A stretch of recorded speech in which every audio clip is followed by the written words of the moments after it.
चुनरी के गोटवा में लिखल बा विदाई जी। चुनरी के गोटवा में लिखल बा विदाई जी।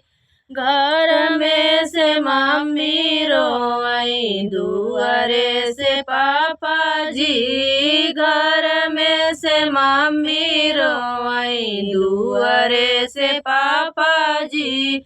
हमारी दुलारी बेटी हो जाई है पराई जी। हमारी दुलारी बेटी हो जाई है पराई जी।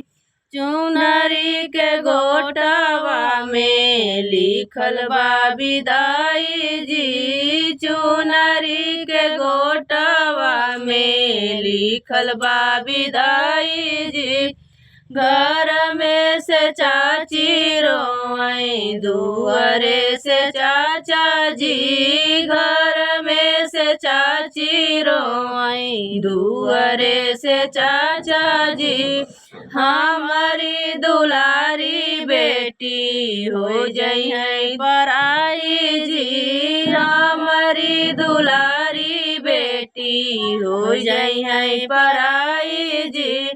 चुनरी के गोटवा में लिखल बा विदाई जी। चुनरी के गोटवा में लिखल बा विदाई जी। घर में से भाभी रोई दुआरे से भैया जी। घर में से भाभी रोई दुआरे से भैया जी। हमारी दुलारी बहिना हो जाई है पराई जी। हमारी दुलारी ननदी हो जाई है पराई जी।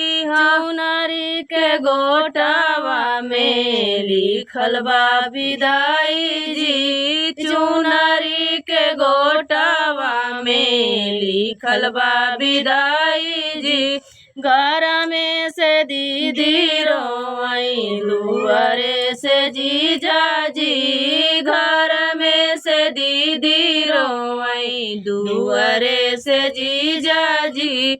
हमारी दुलारी बहिनी हो जाई है पराई जी। हमारी दुलारी बाली हो जाई है पराई जी। चुनरी के गोटवा में लिखल बा विदाई जी। चुनरी के गोटवा में लिखल बा विदाई जी।